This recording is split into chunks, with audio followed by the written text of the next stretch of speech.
Subscribe பண்ணுங்க. அப்படியே பக்கத்துல இருக்க பெல் ஐகானையும் பிரஸ் பண்ணுங்க. கேட்டை நட்சத்திரத்துல பிறந்தவங்களுக்கு இந்த 2025ஆம் வருஷம் எப்படி இருக்கும் அப்படிங்கிறத பாக்குறோம். கேட்டேன்னா நீங்க விருச்சிக ராசியில பிறந்திருக்கீங்கன்னு உங்களுக்கு தெரியும். இங்க நம்ம ராசி பலன் பார்க்கல, நட்சத்திர பலன் பார்க்குறோம். ராசி பலன் வேணுங்கிறவங்க தனியா ராசி பலனுடைய வீடியோ போட்டிருக்கேன் பாருங்க, அல்லது விருச்சிக லக்னத்திற்கே பலன் போட்டிருக்கேன் வேணா பாருங்க. இங்க நம்ம பார்க்கறது அத்தனை கேட்டை நட்சத்திரத்துல பிறந்தவங்களுக்கு இந்த வருஷம் எப்படி இருக்கும். கேட்டீங்கன்னா நீங்க புதன் ஆதிக்கத்துல பிறந்தவங்க. இந்த வருஷம் பாத்தீங்கன்னா மேஜரா 4 கிரகங்கள் பயிற்சி.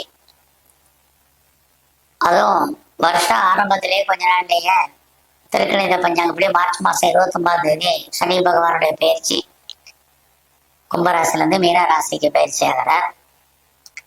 அடுத்தபடியாக குரு பகவான், குரு பாத்தீங்கன்னா மே மாதம் 14ஆம் தேதி ரிஷபராசில இருந்து மிதுன ராசிக்கு பயிற்சி ஆகிறார். அதுக்கு அடுத்து பாத்தீங்கன்னா குருபாவோட பயிற்சிக்கு அப்புறம் ஒரு 4 நாள் கழிச்சு ராகு கேது பயிற்சி. ராகு பகவான் மீன ராசில இருந்து கும்பராசிக்கு வர்றார், கேது கன்னி ராசில இருந்து சிம்மராசிக்கு போறார். ஆக கேட்டை நட்சத்திரத்தை பொறுத்த வரைக்கும் மேஜரா 4 கிரகங்களுடைய பயிற்சி, இவங்க இருக்கக்கூடிய வீடு, இவங்க பார்க்கக்கூடிய வீடு, இவங்க பண்ணக்கூடிய நட்சத்திர சஞ்சாரம், மற்ற கிரகங்கள் எப்படி இருக்கு, இது எல்லாத்தையும் கணக்கில் எடுத்துக்கிட்டு தான் இந்த வருஷம் கேட்டை நட்சத்திரத்துல பிறந்தவங்களுக்கு எப்படி இருக்கும் அப்படிங்கிறத நம்ம பார்க்குறோம். இந்த வருஷத்துல மெயினா நம்ம பார்க்கறது, இந்த வருஷம் உங்களுடைய பொருளாதாரம் எப்படி இருக்கும், பண வரவு எப்படி இருக்கு, அதிர்ஷ்டம் எப்படி இருக்கு, ஏதாவது கையில காசு பணம் இருக்குமா, இதை முதல்ல பார்க்குறோம். அடுத்தபடியாக வேலை வாய்ப்புகள் எப்படி இருக்கு, அதுக்கடுத்து நம்ம பண்ணக்கூடிய பிஸ்னஸ் நல்லா இருக்குமா, அடுத்து கல்வி, அடுத்து நம்முடைய திருமணம், குழந்தை பாக்கியம், இப்படி வரிசையா பார்க்குறோம். முதல்ல ஃபினான்சியல் பொசிஷன், வருமானங்கள் இருக்கா, வருமானம் இருக்கு, சம்பாத்தியம் இருக்கா, சம்பாத்தியம் இருக்கு. கேட்ட நட்சத்திரத்துல பிறந்தவங்களுக்கு இந்த வருமானம் சம்பாத்தியம்னா எப்போ உங்களுக்கு ஹைலைட் ஆகும் அப்படின்னா, நீங்க மே மாசம் 14ஆம் தேதிக்கு அப்புறம் உங்க கையில பணம் தனம் பொருள் இருக்கும், வருமானங்களும் ஓரளவுக்கு இருந்துகிட்டே இருக்கும். அது மட்டும் இல்ல, யாரெல்லாம் பெரிய லெவல்ல பேச்சின் மூலமாக வருமானத்தை சம்பாதிப்பவர்களோ உங்களுக்கு உண்டு. இங்க மே மாசம் 14ஆம் தேதிக்கு அப்புறம் யாருக்கெல்லாம் இதுவரைக்கும் முன்னோருடைய சொத்து கிடைக்காம இருந்துச்சோ கண்டிப்பாக கிடைக்கும். இது வரைக்கும் எனக்கு மனைவிட்டு இருந்து பணம் வரவில்லை, கணவர்கிட்ட இருந்து வர வேண்டியது எதுவும் வரல அப்படின்னு யாரெல்லாம் நினைக்கிறீங்களோ உங்களுக்கு 14ஆம் தேதிக்கு அப்புறம், மே 14க்கு அப்புறம் கண்டிப்பாக கிடைக்கும். ஒருவேளை கேட்டு நட்சத்திரத்துல பிறந்தவங்களுக்கு இதெல்லாம் இல்லைன்னாலும் கூட கணவன் மனைவி மக தன வரவு பொருள் வரவு உண்டு.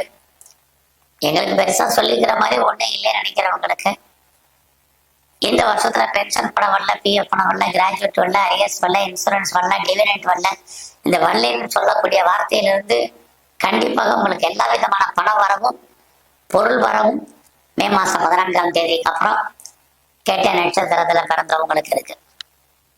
அங்க பினான்சியலா உங்களுக்கு இந்த வருஷம் பெருசா ஒன்றும் போராட்டங்கள் இல்லை. ஆனாலும் கூட இந்த வருஷம் உங்களுடைய குழந்தைகளுக்காகவோ மற்ற விஷயங்களுக்காக செலவுகள் கொஞ்சம் அதிகமாக காணப்படும்.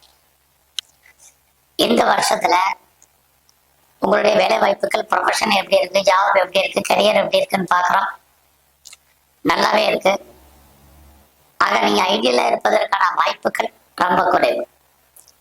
எந்த வேலை பார்த்தாலும் சரி, அரசு உத்தியோகம், தனியார், பிரைவேட் கம்பெனி, எதுல வேலை பார்த்தாலும் உங்களுடைய கூட வேலை பார்க்கக்கூடிய சக தொழிலாளர்கள் உங்களுக்கு ஏதோ ஒரு விதத்தில் கோஆபரேட் பண்ணுவாங்க. உங்களுடைய சுப்பீரியரும் மே 18க்கு அப்புறம் உங்களுடைய வேலையெல்லாம் உங்களுக்கு நல்லா அனுசரியாகவும் அட்ஜஸ்ட்மெண்டாகவும் இருப்பாங்க. ஆக இந்த வருஷம் உங்களுடைய வேலையில நீங்க ப்ரொமோஷனோ, இன்கிரிமெண்ட்டோ அல்லது நீங்க இன்சென்டிவோ, போனஸோ எதை எதிர்பார்த்து காத்திருந்தீங்கன்னா கிடைக்கும். டிரான்ஸ்ஃபரை எதிர்பார்த்தாலும் கேட்ட நட்சத்திரத்துல பிறந்தவங்களுக்கு இருக்கு. இந்த வருஷம் நீங்க பிசினஸ் பண்ணீங்கன்னா எப்படி இருக்கும், மே 14க்கு அப்புறம் உங்க பிசினஸ் நல்லா இருக்கு, பிஸ்னஸால உங்களுக்கு ஓரளவுக்கு லாபம் இருந்துகிட்டே இருக்கு. யாரெல்லாம் ஒன்றுக்கு மேற்பட்ட பிஸ்னஸ் பண்றீங்க, அது ஒன்றுக்கு மேற்பட்ட இடத்துல தொழில் பண்றவங்களுக்கு எல்லாம் மே 18க்கு அப்புறம் ஓரளவுக்கு அதுல முன்னேற்றங்கள் உண்டு, வருமானங்கள் உண்டு. நீங்க உற்பத்தி சார்ந்த துறைகள் இருக்கீங்க, அது ப்ரொடக்ஷன் அது மேனுஃபேக்சரிங் லைன்ல இருக்கிறவங்களுக்கு ஏற்றம் மிகுந்ததாக இருக்கும். அதுவும் மார்ச் 29க்கு அப்புறம் உண்டு. குறிப்பா கேட்ட நட்சத்திரத்துல பிறந்த உங்களுக்கு ரொம்ப நாளா திருமணம் நடக்காதவங்களுக்கு திருமணம் உண்டு. குறிப்பாக காதல் திருமணம் நடப்பதற்கான சந்தர்ப்ப சூழ்நிலைகள் உருவாகும்.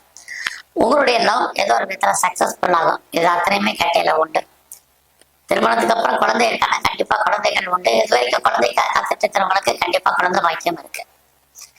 இந்த வருஷத்துல உங்களுடைய education, under education, higher study ரெண்டுலயுமே கவனமா இருங்க.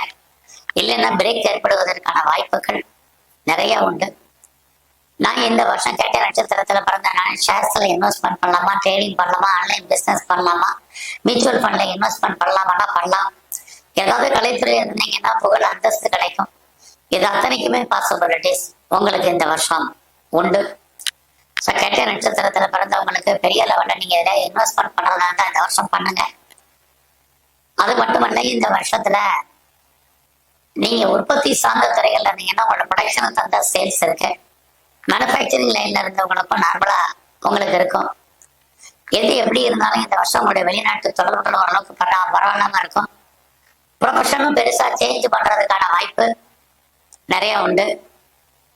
ஸோ இந்த வருஷம் கேட்ட நட்சத்திரத்துல பிறந்தவங்களுக்கு எப்படி இருக்குன்னு பாக்குற போது உங்களுடைய விருப்பங்கள், ஆசைகள், அபிலாசைகள் பூர்த்தி, உங்களுடைய கௌரவம், அந்தஸ்து, புகழ் கூடும். இது அத்தனையுமே ஓரளவுக்கு பரவாயில்லாம இருக்குன்னு தான் சொல்லணும். இந்த வருஷத்துல மெயினா கேட்ட நட்சத்திரத்துல பிறந்தவங்களுக்கு உடல் ஆரோக்கியத்துல கவனம் செலுத்துங்க. உடம்புல நோய் எதிர்ப்பு சக்தி என்பது குறைவாகவே இருக்கும். அது மட்டுமல்ல, இந்த வருஷத்துல நீங்க ஸ்போர்ட்ஸ்ல இருந்தீங்கன்னா அவார்ட்ஸ் ரிவார்ட்ஸ் இருக்கு. குறிப்பா மே மாதம் 18ஆம் தேதிக்கு அப்புறம் பெர்மனன்ட் ப்ராப்பர்ட்டி, சொந்தமாக இடம், மனை, வீடு, வண்டி, வாகனங்கள் யாரெல்லாம் வாங்கணும்னு ஆசைப்பட்டீங்களோ அதெல்லாம் வாங்குறதுக்கான வாய்ப்புகள் இருக்கு. வேலையில மட்டும் கொஞ்சம் கான்சென்ட்ரேட் பண்ணுங்க. இது இந்த வருஷம் ரொம்ப முக்கியம். ஸோ இந்த வருஷத்துல உங்களுடைய வெளிநாட்டு தொடர்புகள் ஓரளவுக்கு பரவாயில்லாம இருக்கும். ப்ரொஃபஷன் சேஞ்ச் பண்றதுக்கான வாய்ப்புகள் உண்டு. நல்ல நட்பு வட்டாரம் உங்களுக்கு உருவாக, நண்பர்களால் மகிழ்ச்சி, சந்தோஷம் இருக்கு. இது எல்லாமே உங்களுக்கு உண்டு. இந்த வருஷத்துல நீங்க சிவ வழிபாடு பிரதானமா பண்ணுங்க. துர்க்கை அல்லது காளியை தரிசனம் பண்ணிட்டு வாங்க. நன்றி, வணக்கம். மேலும் தகவலுக்கு எங்க சேனலை மறக்காம சப்ஸ்கிரைப் பண்ணுங்க. நன்றி.